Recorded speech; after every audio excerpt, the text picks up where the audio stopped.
At my company's anniversary party, I unexpectedly ran into my classmate Sarah. But Sarah just mocked me for being a factory worker. "Don't come near us if you see us, okay? My husband is a Harvard-educated director, way above someone lowly and incompetent like you." Her words, seemingly enjoying the harassment, brought back painful memories of middle school.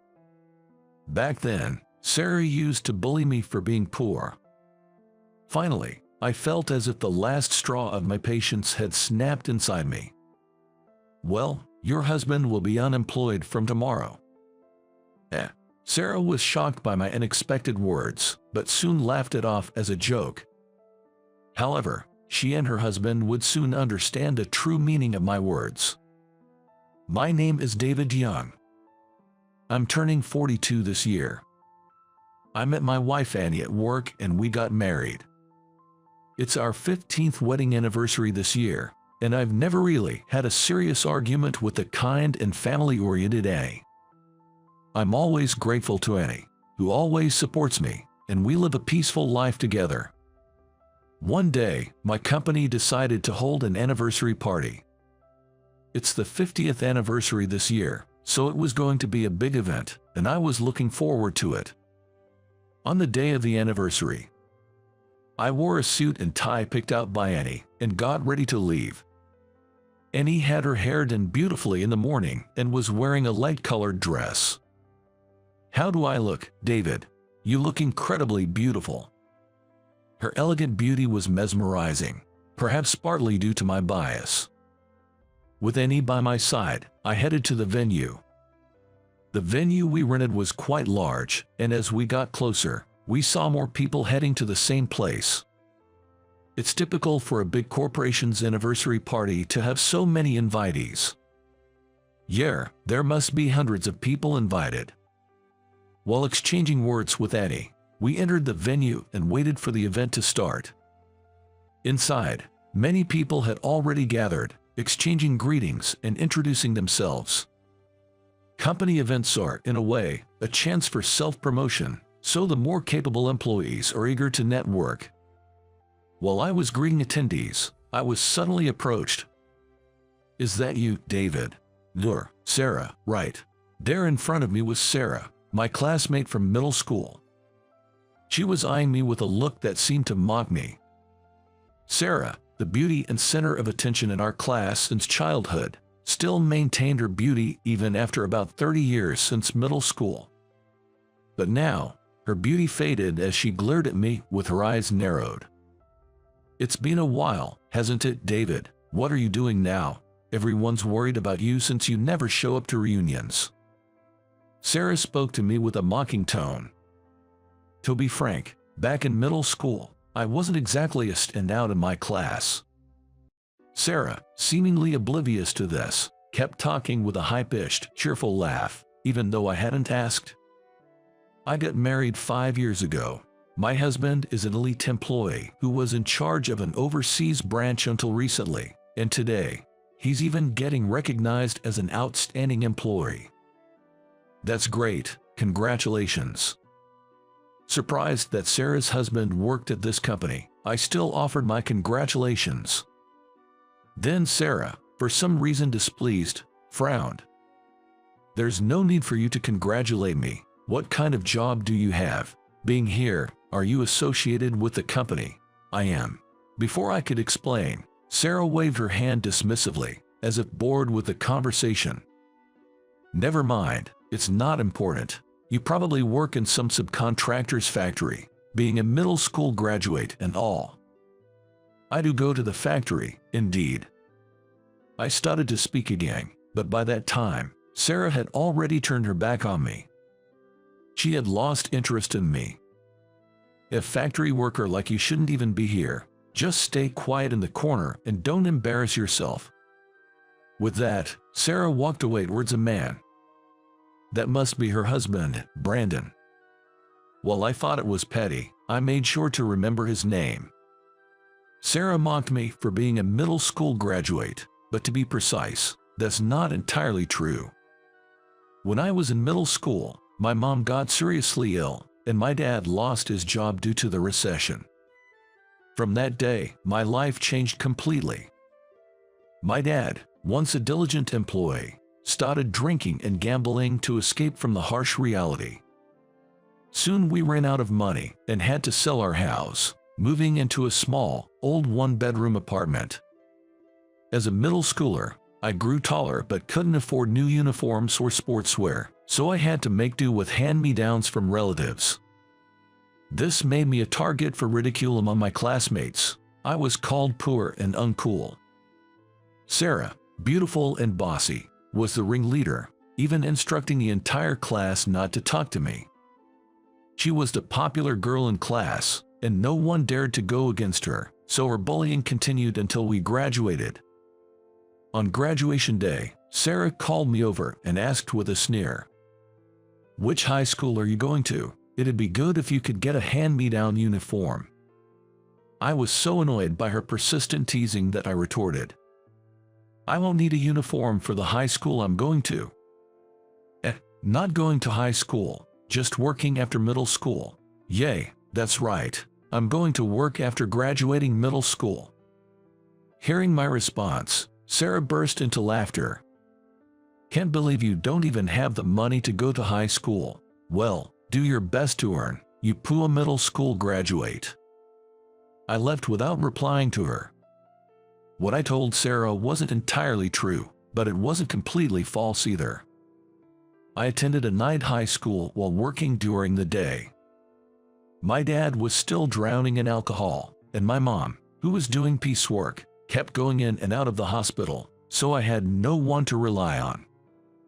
After graduating middle school, I desperately looked for a job, but there were hardly any companies willing to hire a middle school grad. The only place that hired me was the machine manufacturing factory where I work now. I've always loved tinkering with machines, so I threw myself into this job. I worked during the day and attended high school at night. Balancing work and study was tough, but I managed, thanks to the encouragement from my older colleagues. They taught me the ropes at work and even treated me to lunch sometimes, treating me like their own son. Years went by as I worked, supported by everyone. After finally graduating high school, I planned to continue working at the factory as an employee, but my senior colleagues advised me otherwise.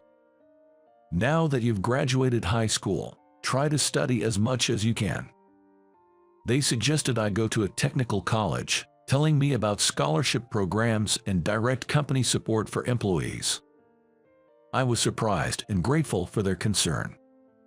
So, I went to college. I chose a university department related to my company's business and gained strength by acquiring various certifications and researching specialized fields. After graduating from college, I returned to the company, and a few years later, at 25, I encountered a turning point. At work, I met Annie, who would become my wife. Annie was kind to everyone and had a lovely smile, and I gradually developed a fondness for her, but it turned out that she was also interested in me. She asked me out on a date, and that's how our relationship began. A few years later, we happily got married and built a warm family together. Throughout such a life full of ups and downs, I had completely forgotten about being harassed in middle school. So, when Sarah approached me at the venue today, I was genuinely surprised. Seeing my distressed look, Annie looked at me worriedly. After I briefly explained the situation, Annie tightly grasped my hand. "No matter what anyone says, I know you're a wonderful person, David. Let's stay confident and enjoy the company's anniversary party." "Yeah, you're right." Encouraged by her supportive words, I squeezed her hand back. Thus, we decided to wait for the party to start. After exchanging greetings with everyone, the hustle and bustle finally settled down. Thinking of resting until the start time, I moved towards the wall with Annie. "Oh, you're still here." There were Sarah and her husband, whom I had just parted ways with. I was a bit surprised to bump into them so unexpectedly, but I sincerely congratulated her husband, Brandon. "Brandon, I heard you're an outstanding employee getting an award today. Congratulations." But instead of responding, Brandon just looked me over, as if appraising me. "Is this the factory worker classmate you were talking about?" "Yeah. He has the audacity to attend the company's anniversary party despite being a mere worker." Sarah returned the words with a bitter expression. Then Brandon, ignoring my presence, curiously asked Sarah, "But for a factory worker, he's wearing a nice suit. I'm an elite, so I'm quite particular about suits. Even if he tries hard to wear a good suit, it's ruined because he's a lowly worker. It's truly embarrassing to have someone like him as a classmate." Frowning, Sarah spat out her words, and Brandon inquired further. "Embarrassing? Yes. Imagine, he's been a factory worker since dropping out of middle school. That's 30 years of being a mere worker." "Wow, really? That's unbelievable." Sarah pointed and laughed at me, and Brandon leaned back, distancing himself as if amused. They both looked down on me with obvious disdain and then glanced at the person next to me. There stood Annie, watching the two of them intently. So this bottom-of-the-barrel worker, even though he's a dropout, managed to get married. "What does your wife do?" Sarah asked me, and I answered honestly. "She works in the same field as me. We met at work." At that moment, Sarah and Brandon looked at each other and burst out laughing. A couple both sweating it out in the field, doing menial work. Perfect match for an incompetent dropout like you. They started mocking not just me, but also my wife. I couldn't understand how they could say such awful things to my wife, a stranger to them. As I stood there stunned, Sarah blurted out, "But if I were you, I'd be too miserable to even mention working in a factory." Yeah, for an elite like me, it's unimaginable to live such a lowly life. "Please stop talking like that," I retorted angrily to their cruel insults. But Sarah looked at me as if I were something dirty and turned her back, and Brandon shooed me away as if swatting a fly. "If we keep talking to you, people might think I'm a low-class worker like you. Could you go somewhere else?" "Yeah, talking to someone lowly like you might rub off on me." I was boiling with anger at such rude behavior. But as a grown-up, I couldn't just let my emotions take over and start yelling, so I tried hard to hold it in. However, Sarah seemed to mock my feelings and hurled more disdainful words. "From now on, if you see us, don't come close, okay? My husband is a Harvard-educated director, way different from a lowly, incompetent person like you." Her words, enjoying the harassment, brought back painful middle school memories. Back then, and even now, Sarah acted arrogantly, thinking she wouldn't be retaliated against. I felt like I heard the sound of my patience snapping inside. "Well, your husband will be unemployed from tomorrow." Sarah was taken aback by my unexpected words, staring with wide eyes. As I stared back expressionlessly, she laughed it off, pretending. My husband unemployed? What are you talking about? Have you lost your mind? Why would a mere factory worker like you have any power over my husband?" "That's because I'm the president of the company." "President?" For a moment, Sarah was dumbfounded, then suddenly burst into loud laughter. "You, a president? Don't be silly. Are you just saying that because my husband is a Harvard-educated director and you want to one-up him? It's not a lie." Yeah, keep your fantasies to yourself, just like in middle school." I continued seriously, but Sarah clearly didn't believe a word. Then Brandon looked back and forth between me and A, standing by my side, and shrugged in disbelief. "Married to a husband who spouts such fantasies, she must be quite a wife. Aren't you embarrassed to stand beside such a man?" After spitting out those words, Brandon and Sarah hurriedly left together. As I watched their backs, I trembled with anger. The person who had harassed me so much in middle school was still treating me this way, even now as an adult. And it wasn't just me. They were mocking Annie in my workplace, and I couldn't stay silent any longer. As I was about to step forward in anger to call them back, A gentle hand was placed on my shoulder. "Annie, I heard everything, but it's not good to reprimand them here." But I couldn't just back down, especially after they laughed at Annie. But as I looked at her, I was taken aback by her unexpected expression. She wore a mischievous smile. "I have a good idea." Hearing Annie's plan, I nodded deeply, feeling a sense of relief. When the announcement for the party's start was made, we moved to our assigned seats. The event began on time, and the employees started singing the company anthem. In my peripheral vision, I saw Sarah and Brandon singing along as well. After checking with the organizers, it turned out that Brandon was indeed being recognized as an outstanding employee and, along with several other distinguished employees, was escorted to a special seat with his family. Imagining what was about to happen, I suppressed a rising chuckle.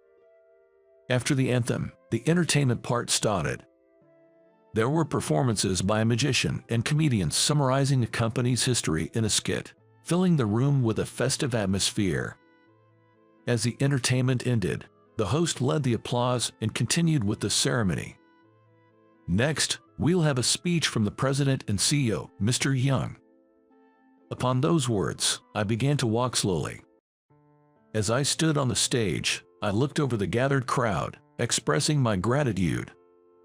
While everyone listened intently, only two people were the exception. Sarah and Brandon were staring at me, mouths agape in shock. Even from the stage, I could see their mouths moving. Why is he speaking? It can't be true. He's the president. I haven't heard anything about this. Imagining that's what they were muttering, I continued speaking. Normally, we would now proceed to the ceremony for awarding outstanding employees. However, before that, I have an announcement to make. One of the awardees, the director who was assigned to our overseas branch, Brandon, will be dismissed from his position effective today. The room was enveloped in silence in an instant. As I tried to continue with a smile, the host approached me. What is your reasoning for this?" the host asked me, appearing confused. It was then that Sarah suddenly stood up and shouted, "That's a lie. Everyone, this man was just a classmate from my middle school. He's just a mere factory worker. Why is he standing there? Yeah, this must be some kind of prank. But this taste in entertainment is terrible, right everyone?" With her shrill voice, Sarah spat out these words, and next to her Brandon grinned smugly, looking back and forth between me and Sarah, bursting into a brazen laugh. The guests in the room started murmuring, enveloped in a tense atmosphere. I continued speaking calmly.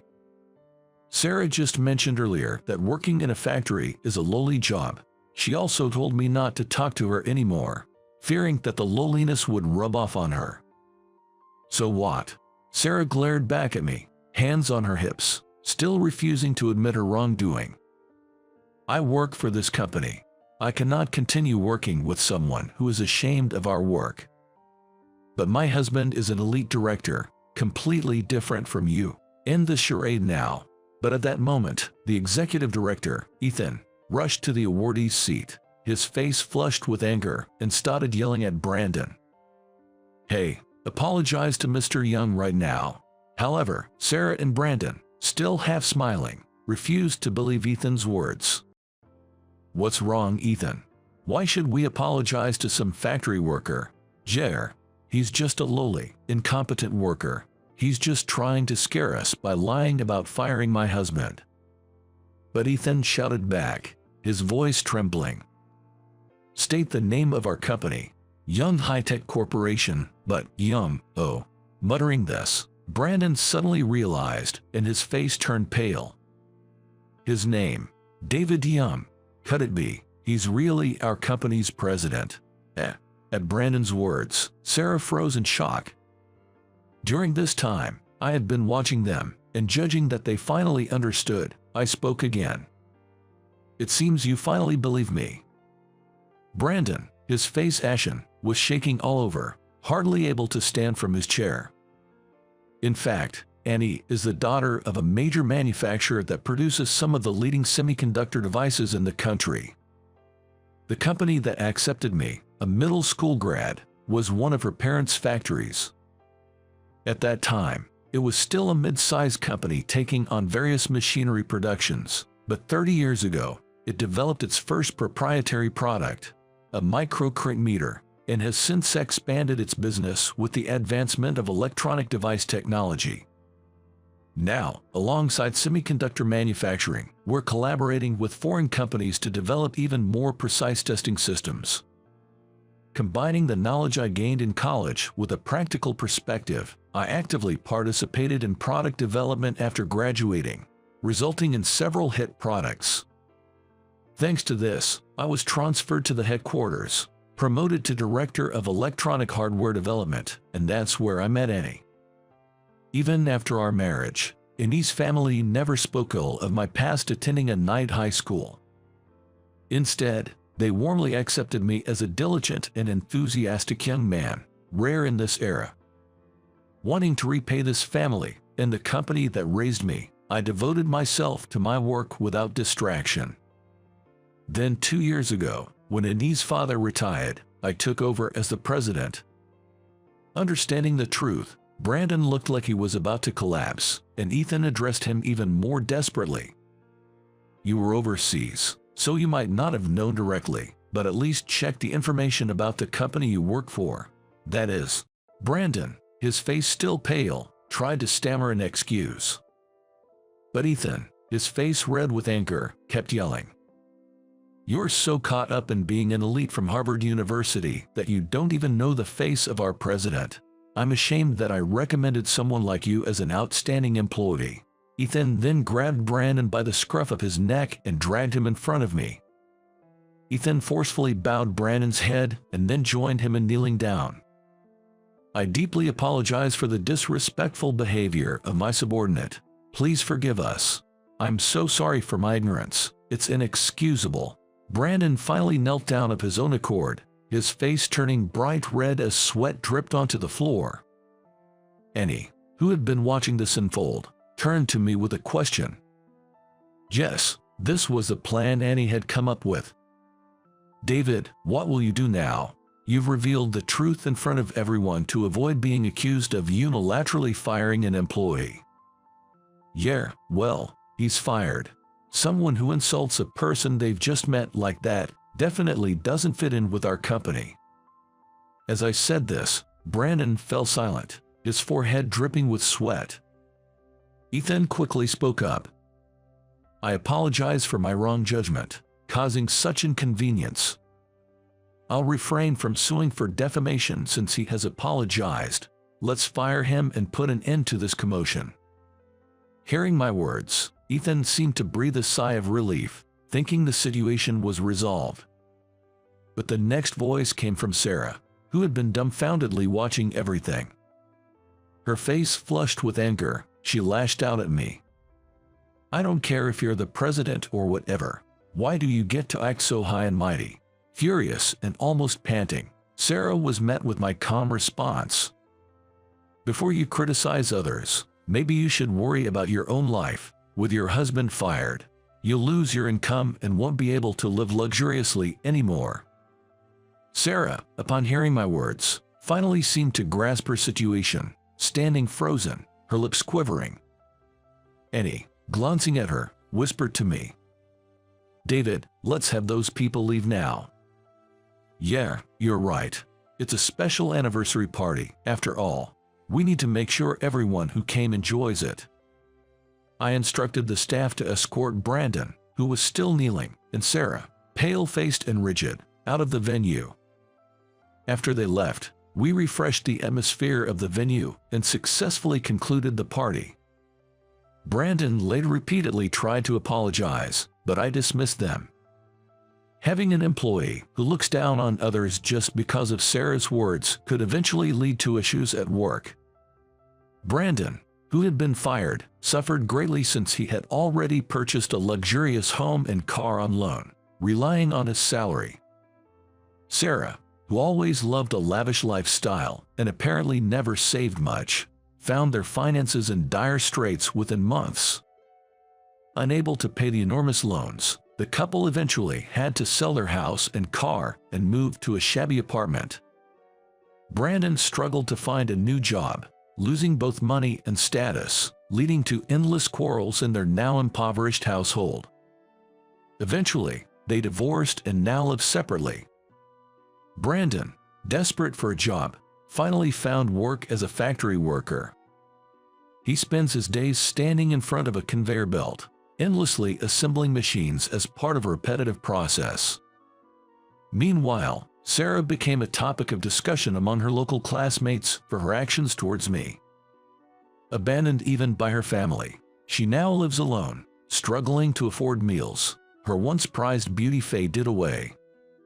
She's barely making ends meet by working night jobs. As for Annie and me, we continue to live happily. Our focus on developing excellent employees led to stable and growing company performance. Just as the company helped me, I now aim to fulfill the hopes of the younger generation. We've enhanced our educational programs and training systems for our employees, which has already led to the creation of an innovative new product. This product is expected to be a significant step forward for our company.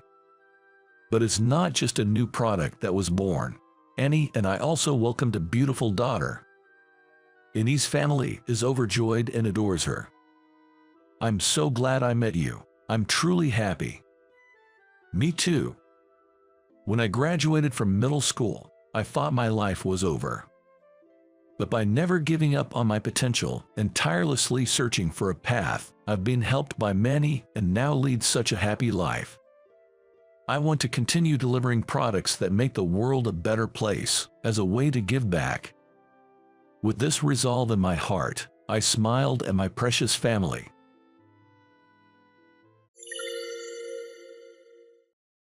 Am I really good enough for you? You're the one I want. I don't want to marry anyone else. My fiancée, Emily, said this with a smile. Moreover, Emily is a president's daughter. I, a single part-time employee in my 30s, was an unlikely match for her. My name is Michael. I've been dating Emily for 3 years. Our meeting was thanks to a high school classmate, David, who took me to a matchmaking party. It was a small gathering, held locally, with people from nearby areas participating. There, Emily, who had approached me while I was spacing out, talked to me. At the party, being a part-time employee, I got cold attitudes from the women who looked down on me. I've been working part-time to take care of my sick mother, but she's getting better, and now I'm aiming for a full-time position. I honestly shared, but the chilly gazes remained. Well, I guess it can't be helped. I was almost giving up when Emily showed a completely opposite attitude. Oh, you work in the deli section of a supermarket. Then you must be good at cooking. Well, I am good at making quiches. Quiches? I love quiche Lorraine. Unlike me, Emily was an office worker at a mid-sized company. She had a stable salary and was in her early 20s, so young. I couldn't understand why she approached someone like me. Because you looked as bored as me, she replied with a laugh when I asked. Then she asked me, "Hey, which supermarket do you work at?" I worked at a small, long-standing supermarket in this town. When I told her the name of the supermarket I worked at, she smiled contentedly and said, "I've decided. I'm going to date you." What? I was surprised by her words. Of course, unless you don't like it. No, not at all. I'm the one who should say, "Thank you so much." That's how I started dating her. Sorry to ask again, but are you really sure about someone like me?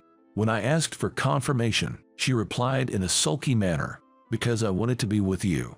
As we were in our 30s, naturally we thought about marriage. But Emily was still 24. She was more than 10 years younger than me, and from an outsider's perspective, she might have seemed to have chosen the wrong partner. I don't need a reason to like you, or, is there something you're dissatisfied with? No, of course not. It's just that sometimes I wonder why me. There was another reason I hesitated about dating her. It was because she was a president's daughter. Moreover, to my surprise, the president of the company that owns the supermarket you work at is my father. She confessed this to me within a week of dating. That's why, when I met you at the matchmaking party, I felt there must be some connection with you, Emily said. I was speechless at her words. She had been encouraged to go on matchmaking dates before but never found anyone interesting, so she decided to go to a party with a friend. Yet, an office worker from a mid-sized company and a part-time supermarket employee like me. Even that was an unlikely match, let alone the fact that her family owned a business. You don't want to break up, do you? Just as I was about to say we were an unlikely match, she glared at me. While I was stunned, I apologized to her, looking down, saying, "No, it's not like that, sorry. Time flew by just like that, and it was only a few days ago that she said, "I think it's about time we start thinking about getting married." I said, "Of course, I've been thinking about it too," and she smiled, took something out of her bag, and held it out to me. "Here you go, an engagement ring. Isn't it usually the man who gives that?" When I told her my surprise, she said, "It's okay, isn't it? A woman can give it too." And that's how we became engaged. Now, I had to meet her parents. "Won't your parents oppose us?" "Don't worry, my dad isn't that kind of strict person." Okay, but still, a part-timer like me and you, it's like we're from different worlds. That doesn't matter, I want you. Hearing Emily say that, I fell silent. Right, my job now is to make Emily happy. It's the first time I've met someone who cares so much about me. I realized I had to cherish her. "Got it, I'll try my best to become the man worthy of you." I smiled and replied to her, "I don't know if your parents will like me, but I'll do my best." "Thank you." When we went to greet her parents, surprisingly, they accepted me smoothly. Her father, as I heard, was a son-in-law himself, and had come from the countryside when he was young, struggling a lot. He had a tough time when he wanted to marry because her grandfather, who ran the supermarket, opposed it initially. Because of that, he thought that when his daughter brought home a marriage partner, he would approve unless there was a serious reason not to. I vowed to her parents to make her absolutely happy. Then we were busy preparing for the wedding, and before we knew it, the day arrived. At her request, we had a small wedding with close friends and colleagues at a restaurant we rented out. We had already greeted the family, so they didn't come. It was a casual party. I was nervous all morning and went to the venue. Little did I know that a terrible misfortune would strike on the wedding day. It happened right before the party started. My boss, Jack, suddenly came up to me and asked, "Hey, how did a guy like you manage to win over the boss's daughter? Did you do something shady?" "Jack, what are you talking about?" I was shocked by Jack's sudden comment. He was supposed to be happy for my wedding. I couldn't believe I was hearing such words. "Everyone at work is gossiping. They say Michael must have used some dirty tricks to win the president's daughter's heart." "Yeah, right. Like a part-timer could marry a president's daughter." Jack and other colleagues chuckled at me. People around started to glance over. A tense atmosphere surrounded us, and all I could do was bow my head and endure. "What's going on here?" Then, Emily's angry voice echoed. She stepped forward to defend me and continued, "Stop saying weird things. And I know, there was a time when he was supposed to be promoted to full-time, but you crushed it. You even deliberately put a foreign object in his quiches to create a complaint." "Emily, that was just my guess." As I tried to stop her, Jack blurted out, "Why does the lady know about that?" Then, frowning, he made a face as if realizing he had slipped up. I was stunned. There had been talks about my full-time promotion a few years ago. But a few days later, a complaint arose about a foreign object found in the quiches I was in charge of cooking.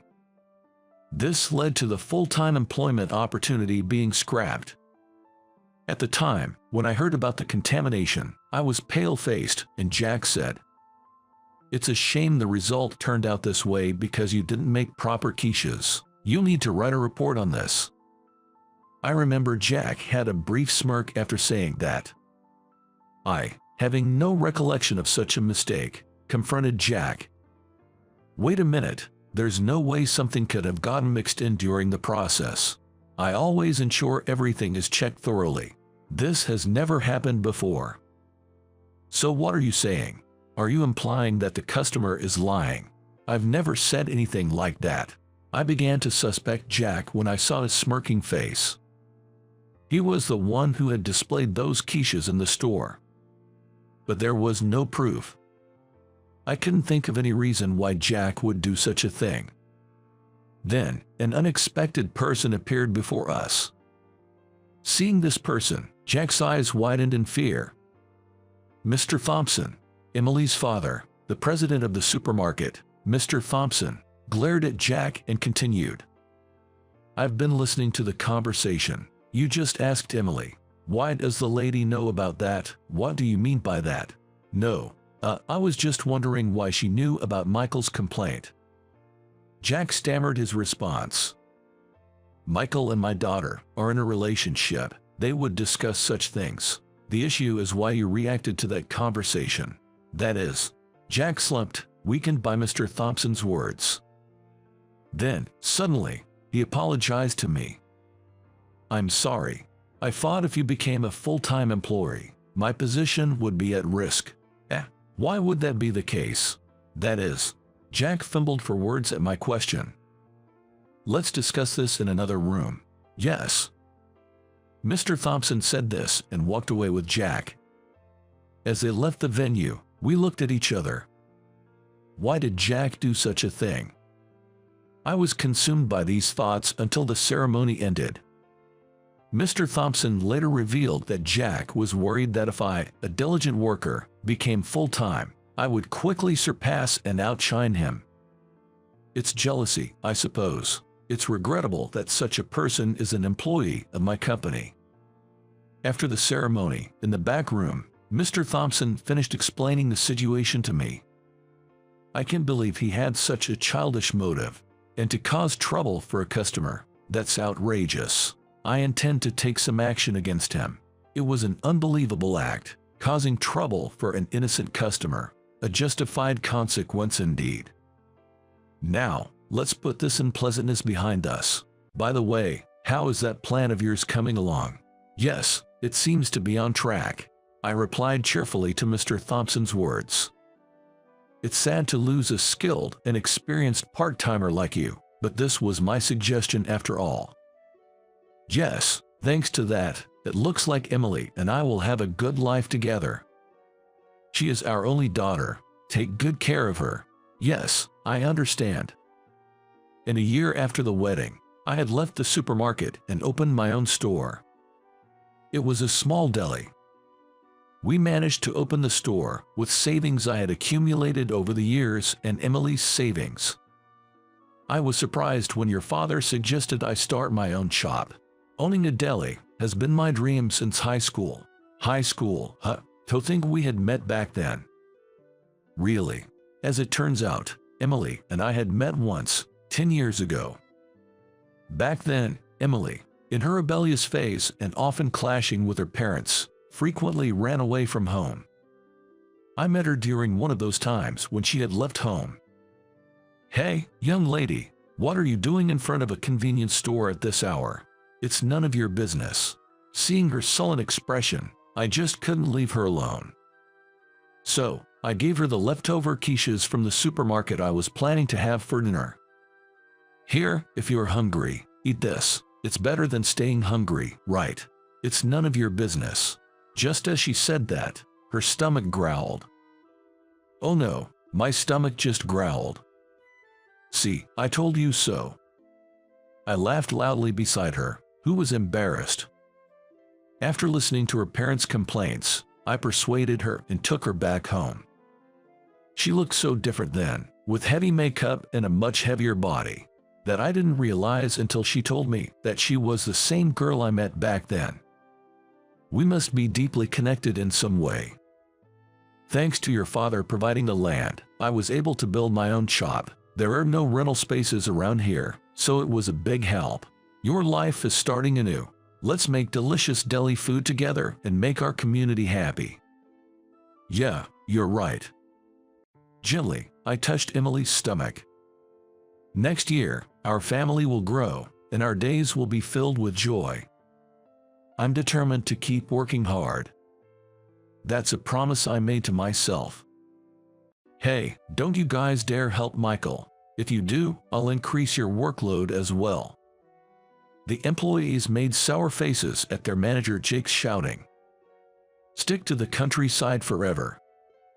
With such a shout, the troublesome 3-day inspection came to an end, and a sigh of relief was heard from the branch office employees.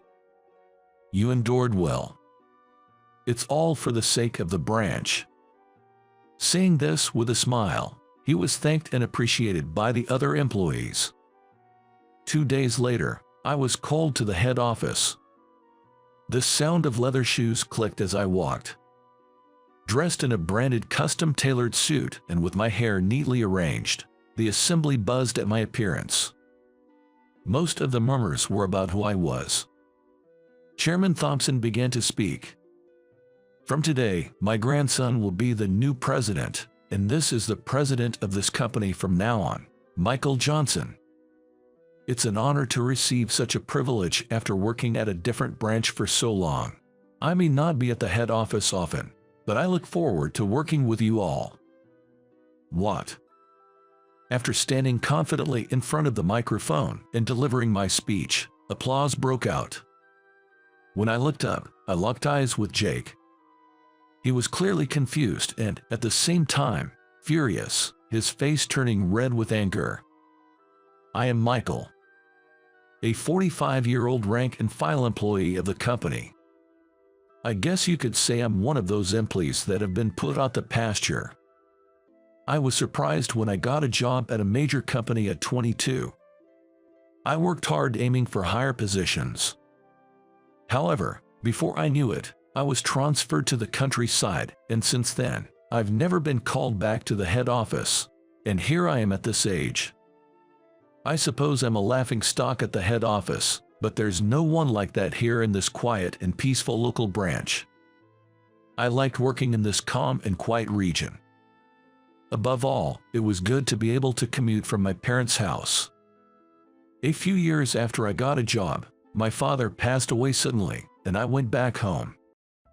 My parents were a close couple for many years. My mother was busy with funeral preparations, but once the series of events was over and calm returned, she fell. While I was taking time off for the funeral and to care for my mother, suddenly I found myself transferred to a local branch. It was bothersome to be pitied by others when I went back to the head office to collect my belongings. Demoted within a few years of joining, what did he do? Did he get in through some misconduct? He does look like a country bumpkin. Ignoring the whispered conversations, I calmly cleared out my desk and headed to the branch office. Though people talked about demotion, honestly, I was relieved. I didn't want to leave my ailing mother alone at home. Being transferred to my hometown was a blessing in disguise for me. I was planning to resign and look for a job locally if necessary, but my mother opposed it. Moreover, I kept extending my leave out of concern for my mother, and so I believed the demotion was inevitable. This small branch was said to be a place where once you settled in, you couldn't expect a promotion, but the employees were all nice people, and they understood my situation with my mother's nursing. It was a much easier environment to work in than the head office, where everyone was competing and never at ease. 20 years have passed since then. I am satisfied with my life in this area. Michael, this is for you, from my home. First thing in the morning, an employee who had just arrived put a cardboard box filled with a large quantity of vegetables on my desk with a thud. Wow, that's a lot, are you sure? When I was pleased, The young employee smiled brightly and said, "I always appreciate your help," before returning to his own desk. This branch has many people who were deemed unnecessary by the head office and transferred here, but generally, new employees are hired locally. Perhaps because of this, many employees come from families of farmers or dairy farmers. Thanks to this, I can provide my mother with fresh vegetables and eggs. After losing my father, my mother fell ill and was bedridden for a while, but as time passed, she now lives a calm life at home. However, perhaps due to the impact of being so weak at one point, she's not exactly bursting with energy, and it feels like she's recuperating at home. Still, I think she's found her own peace, tending to the flowers in the garden and carefully nurturing the fruit trees, which were my father's hobby. She does the household chores when she feels up to it, but I generally handle them, and I've come to pride myself on my proficiency. What's this? Smells like the countryside in here. As he said this, Jake from the head office walked into the office. We were supposed to have been hired in the same cohort, but to be honest, I don't remember much about him. However, he seems to find it hilarious that I, same age as him, am in this branch office, and he takes every opportunity to mock me. He is a troublesome character.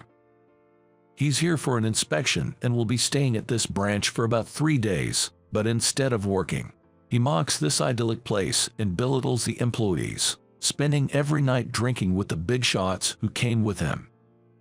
"Hey, Michael, you've finished yesterday's documents properly, right?"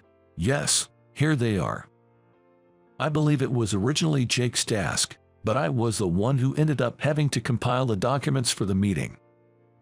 Thanks to that, I had to start work early today. It looks decent enough. Well, it'll do.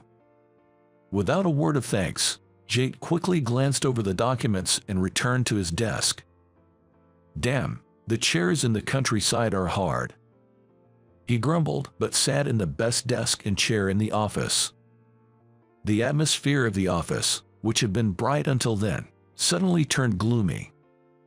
Not a single voice was heard. It was silent. In the city offices, chatting is strictly forbidden during work, Jake said to us, hence the silence.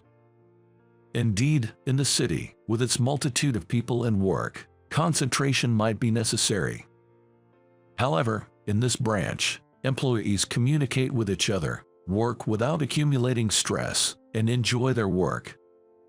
It used to be such a place. Still, we decided to endure quietly and work in silence for these 3 days. The clock chimed the end of the workday. "Well, I'll be leaving now, everyone," I said, starting to prepare to go home, when Jake approached me. "What are you talking about? There's still work to be done." "But I've completed all the tasks for today, and overtime isn't encouraged." "Shut up.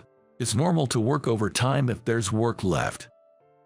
Jake's palm slammed down on my desk with a bang. "The others will stay too, right?" Glared at by Jake, a few employees who were preparing to leave reluctantly returned to their seats. Among them were those who had chores at their family homes to attend to. That's why, unless absolutely necessary, this branch has no overtime. Unless it's an urgent matter, today's work is done today, and what can wait until tomorrow is done tomorrow. If someone is swamped with work and looks like they'll have to do overtime, someone else who has some leeway helps out. That's how we managed our work. Just because there's still work doesn't mean we have to force ourselves to do it all today. That's the understanding here. "Jake, I'm sorry, but some of them have to help out with their family's businesses." At my words, Jake sneered nastily and said, "Then, you'll stay and finish their work." He turned to the other employees with a dismissive gesture. "Go on, you all can go home. Michael will take care of everything left." "No, but Michael, your mother is. Then you all should take care of her instead. Leave." After snorting, Jake returned to his desk, and the others, looking guilty, left their work on my desk and left. After making sure all the employees had left, Jake said, "You'll finish all this work before you go home," and left the office with a mocking tone. He's probably heading out to the nightlife with the other big shots from the head office. I sighed heavily at the mountain of work piled up in front of me. But if I don't get this done, it's the other employees who will suffer. They left apologizing with faces full of regret, saying I'm sorry. Some of them might have even gone to check on my mother. I need to do this for the sake of these kind people. I informed my mother via text that I would be late and returned to my work. After working overtime, I came home quite late, only to be welcomed by my mother. She had prepared dinner, and while I was happy to enjoy her cooking after a long time, I worried that it might have been a burden on her, given her frail health. As I feared, my mother wasn't feeling well the next morning. I considered taking a day off, but since she didn't have a fever and only felt lethargic, she insisted I go to work. I told my mother to rest well today before I left for work. Upon arriving at the office, I noticed a crowd around my desk. What could it be? As I approached, curious, Jake noticed me and called out loudly before anyone else could speak. "Michael, I've prepared some work for you today. Be grateful," he said with a loud laugh, slapping my desk. I sighed heavily. Through the gaps, I saw a towering pile of documents on my desk. Nowadays, most tasks can be handled on the computer, yet Jake insists on having similar work done on paper instead of digitally. Our branch is small. There are busy periods, but now isn't one of them. It was clear he was creating unnecessary work just to dump it on me. "Come on, it's time to start. Everyone else, get back to work," Jake bellowed, and the employees reluctantly returned to their desks. "I'll help you later." Gratefully acknowledging the employee who whispered to me in passing, I took my seat at my desk. Piles of paper, which seemed nothing but a waste, were stacked on my desk. As I stared at them, thinking about the unnecessary expense, Jake taunted me with a sneer. "Better get started, or you won't be able to leave, right? Your mom's waiting, isn't she?" The injustice of having to endure such comments from someone else was clear, but I didn't want to retaliate and cause trouble for the branch. So, I silently took my seat and began a seemingly pointless task. "Hey, everyone, don't you dare help Michael. If you do, I'll increase your workload as well," Jake shouted, causing the employees to grimace. It seemed only Jake was enjoying this. As he strutted back to his manager's seat with his usual arrogance, I heard him sneer, "Stick to the countryside forever." Thus, the troublesome 3-day inspection came to an end, and Jake and his team returned to the head office. A sigh of relief was heard from the branch office employees. "You endured well," one of the employees comforted me. "It's all for the sake of the branch," I replied with a smile, earning thanks from the others.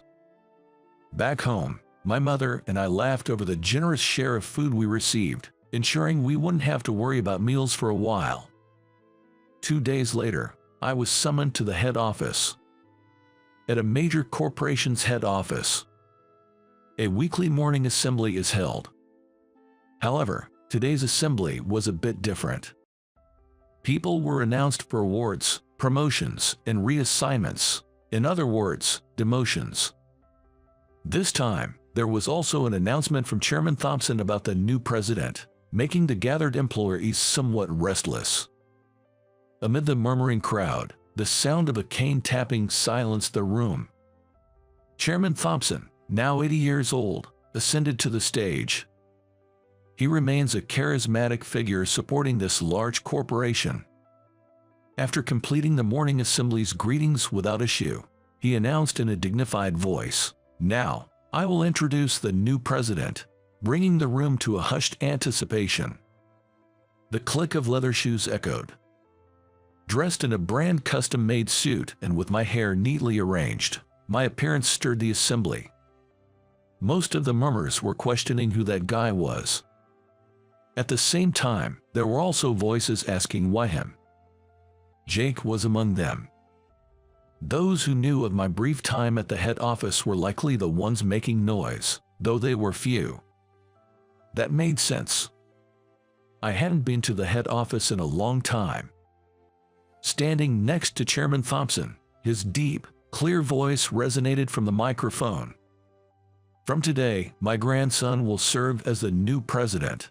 This is Michael, who is the president of this company from now on.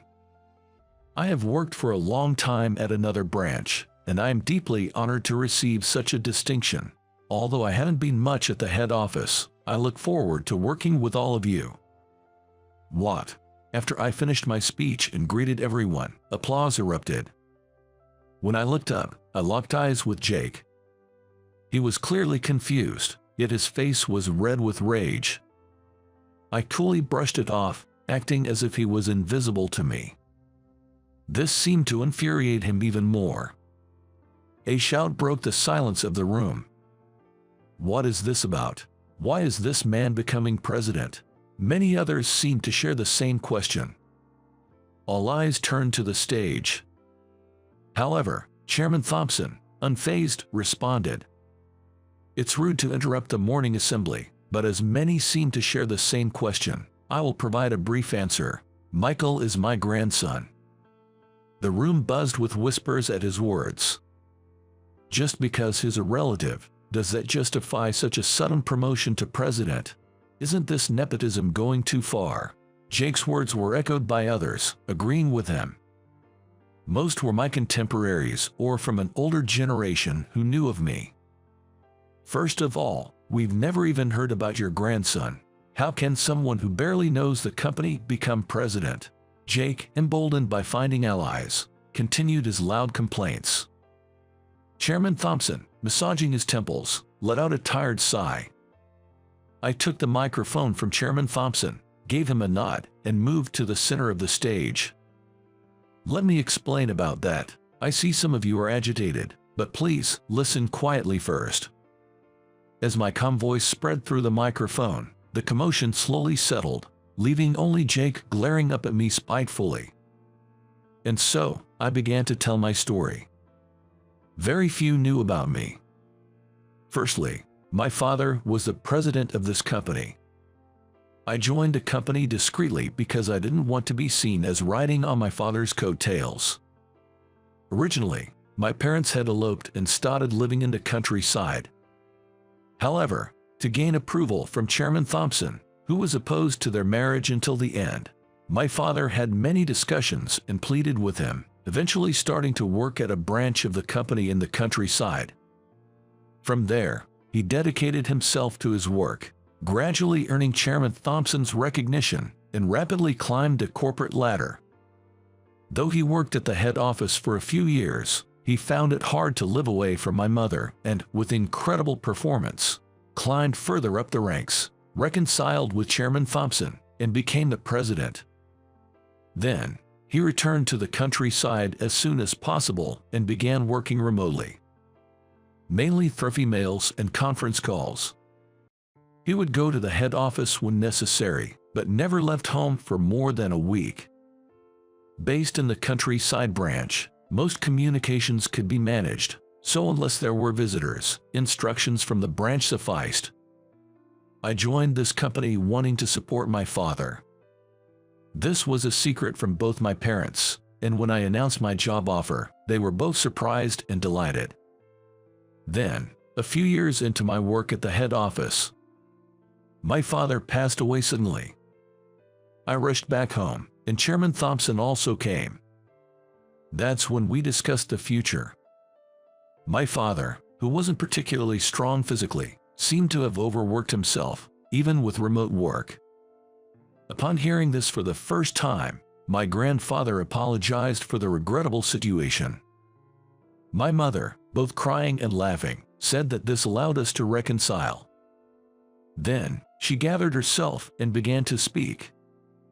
First, it was decided that my mother would take over the presidency. Having assisted my father and being the daughter of a major corporate family, it was no problem for her to represent him. Chairman Thompson returned to handle matters like business partnerships. We wanted to avoid having my mother too prominently in the limelight as a female president. Given how visibly worn she was from my father's passing, both my grandfather and I opposed the idea of her going to the head office. As a result, while we managed in this manner for the time being, I worked at the branch and received education from my grandfather and mother on becoming the president. At the branch I was sent to under the guise of a demotion, I continued my education to become the next president, learning the ins and outs of the company, understanding various workflows, and subtly making my presence known among partners and clients, all under the guidance of those close to my father and grandfather. Then, there was the inspection last week. That served as my final test. It was to confirm whether I could handle the challenges and tasks given to me, which is why Jake, among other dignitaries, was present. Following the inspection, I received full endorsement to take on the role of president. And so, here I am standing before you. After finishing my explanation, I surveyed the hushed room. Lies, that's a lie. A loud voice suddenly erupted, startling everyone around. I had anticipated this reaction and quietly turned my gaze towards Jake. On what basis do you claim it's a lie? Well, but the grandson of Chairman Thompson. Your names don't even match. I sighed at his response. As I mentioned, my parents married almost like loppers. Johnson is my father's surname. Indeed, if one looked at the organizational chart, they would see the name of the president listed as Mr. Johnson. It's understandable that a department head from one of the many subsidiaries, despite working at the head office, might not recall or have encountered the name of the company's president. You were just slacking off and got demoted. I mentioned that the reason I moved to the branch was due to my father's sudden passing, not a demotion, didn't I? It seemed my indirect way of saying he hadn't understood fell on deaf ears. Jake, his face turning red, stomped his feet in frustration. Additionally, during my tenure at the head office, I did fulfill my duties. Before taking any long breaks, I ensured all possible tasks were completed. I can vouch for that, as I was his supervisor at the time. One of the executives standing on the stage, Alex, gave his testimony. And as for my capacity to handle information, that was thoroughly verified at the branch, wasn't it? The work that seemed to be dumped on me as a form of harassment was something I managed to accomplish on my own, which he witnessed firsthand. Lies, I won't accept this. Jake spat out his final words like a curse, to which I responded with a smile. You're free to think what you like, but regardless, I am the president now, Jake. Jake's face twisted in humiliation before he collapsed to his knees, repeatedly pounding his fists on the floor. Security then arrived, grasping his arms and escorting him out of the hall, as silence returned to the room. My apologies for the disturbance. Let's continue with the morning assembly. Despite some lingering confusion, the assembly proceeded smoothly, eventually concluding to a round of applause. Days later, the company had settled down.